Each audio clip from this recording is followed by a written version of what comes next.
Assalamualaikum warahmatullahi wabarakatuh. Perkenalkan, nama saya Rio Nur Syuhada dari mahasiswa Universitas Negeri Makassar jurusan PTSP Prodi Arsitektur.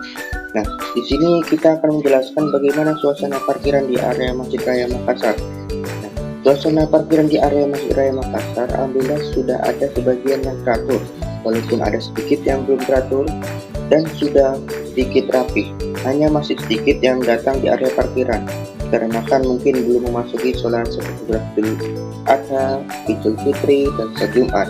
Dan ketika memasuki sholat yang Idul Fitri, Idul Adha, dan Jumat, itu akan mulai ramai dan mulai banyak pengunjung yang parkir di area tersebut. Baik, sekarang kita masuki di bagian kedua, yaitu kondisi parkiran di daerah Masjid Raya Makassar. Nah, pada gambar di sini suasananya adalah bagus, rapi, dan bersih. Dan masih kurang yang kendaraan yang berparkir di daerah Masjid Raya Makassar, dikarenakan mungkin belum memasuki waktu sholat dan pengunjung juga jarang yang pada parkir di area Masjid Makassar. Nah, mungkin kalau misalnya sudah memasuki waktu sholat, mungkin banyak yang pada parkir di daerah sini dan melakukan ibadah sholat.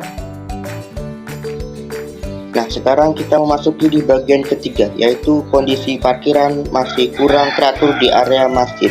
Nah, seperti pada gambar ini, ada beberapa motor yang parkir di area Masjid Raya Makassar atau di bagian sekelilingnya yang dekat masjid. Nah, ini kalau misalnya sedikit para jamaah masih tidak apa-apa, kemungkinan masih bisa. Apabila kalau misalnya makin banyak parkiran motor di daerah pinggiran Masjid Raya Makassar, memungkinkan susahnya para jamaah untuk memasuki di wilayah masjid, dikarenakan terhalangnya oleh kendaraan bermotor. Nah, kita akan memasuki di bagian keempat, yaitu peta Masjid Raya Makassar. Nah, di mana kita akan mendapatkan peta Masjid Raya Makassar? Nah, kita akan mendapatkannya di Google Maps, yaitu dengan memasukkan ditelusuri dan masuki Masjid Raya Makassar. Nah, di situ akan muncul di mana terletak Masjid Raya Makassar. Nah, di situ akan menjelaskan berapa kilo, berapa jam, dan berapa menit dari lokasi Anda menuju Masjid Raya Makassar. Baik, kita akan memasuki di bagian kelima, yaitu banyaknya kendaraan yang parkir dalam bentuk diagram batang. Nah, pada gambar tersebut, motor menunjukkan 8% dan mobil menunjukkan 20%. Dan truk menunjukkan 4%. Dan ini adalah kendaraan yang parkir di dalam wilayah Masjid Raya Makassar.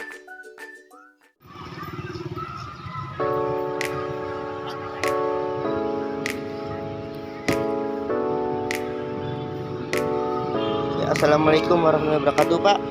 Permisi, Pak, kami ingin mewawancarai tentang bagaimana parkiran di wilayah Masjid Agung Raya, Pak. Ini saya ingin menanyakan, Pak, bagaimana kondisi parkirannya, Pak, di daerah Masjid Raya Agung? Selama ini kayaknya ya alhamdulillah baik-baik, walaupun sudah banyak masjid ya, seperti itu. Oh iya, Pak, terima kasih. Terus ada lagi, Pak, apa dampak dari masalah parkir ini terhadap aktivitas Anda atau jamaah lainnya di Masjid Raya Makassar, Pak? Kayaknya ya sudah tidak ada maksudnya masalah dampak atau kekurangan, sudah cukup kayaknya. Oh iya, Pak. Terus apakah ada solusi atau saran yang dimiliki untuk mengatasi masalah parkir di sekitaran Masjid Raya Makassar, Pak? Solusi atau saran cuma masalah yang di pinggir-pinggir area masjid saja, mau maksudnya diatasi untuk ditata ruang di saja, cuma itu saja. Oh iya, Pak. Ya, terima kasih, Pak, atas pertanyaan yang telah saya sampaikan. Makasih, Pak.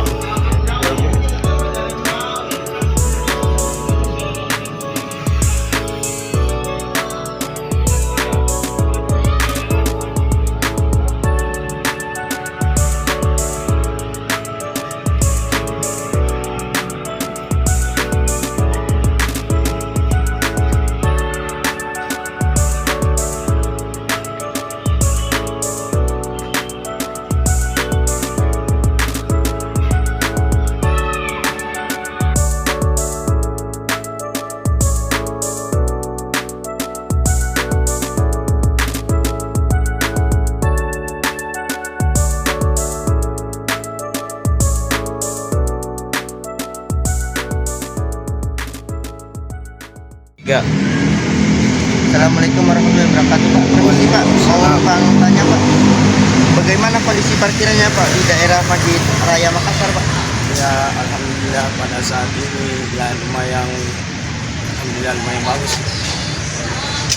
Terus apa dampak dari masalah parkir ini terhadap aktivitas atau jamaah lainnya di Masjid Raya Makassar, Pak? Mungkin pada saat ini kan kebanyakan muslim kecil di Bogor, jadi ya mungkin kalau masalah pendapatan ini agak berkurang sedikit. Terus apakah ada solusi atau saran yang memiliki untuk mengatasi masalah parkir di sekitar Masjid Raya Makassar, Pak? Kalau masalah area parkir ya lumayan cukup, alhamdulillah, tapi mungkin kalau saran ke depan mungkin bisa ditata ruang untuk yang sekarang mestinya bisa diperbaiki karena ini agak berlubang-lubang. Ya, terima kasih, Pak. Oke.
Nah, saya akan menjelaskan tujuan dari wawancara tersebut.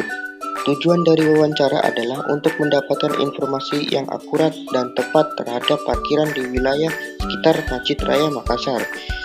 Dengan adanya wawancara ini, kita bisa mengambil informasi-informasi penting dari audiens, dan kita bisa mengetahui kondisi parkiran saat menjelang waktu sholat ataupun tidak. Dan kita bisa mengetahui dampak-dampak dari parkiran yang di sekitar Masjid Raya Makassar ketika masjid mulai ramai. Nah, ini hasil dari wawancara. Nah, hasil dari wawancara tersebut adalah ketika kita sudah bertanya-tanya kepada audiens dan audiens tersebut sudah memberi informasi-informasi terkait lokasi parkiran yang bermasalah atau kurang teratur di daerah sekitar Masjid Raya Makassar. Nah, disitulah kita akan mencoba mencari solusi terkait masalah pada parkiran yang masih belum teratur, sehingga jamaah yang hendak melakukan ibadah sholat tidak merasa terganggu oleh kendaraan yang parkirnya kurang teratur. Inilah kesimpulan dari wawancara tersebut. Kesimpulan dari wawancara tersebut ialah merupakan percakapan dua orang atau lebih, yaitu narasumber dengan pewawancara, untuk memperoleh informasi dari narasumber. Wawancara sering dilakukan dalam berbagai kesempatan. Selain kesimpulan isi laporan masalah, wawancara juga mencakup topik wawancara, seperti identitas narasumber, waktu dan tempat pelaksanaan wawancara, informasi yang didapat dari hasil wawancara, kritik serta saran tentang wawancara yang sudah dilakukan. Itulah hasil wawancara dari saya. Saya mengucapkan banyak terima kasih. Wabillahi taufiq wal hidayah. Wassalamualaikum warahmatullahi wabarakatuh.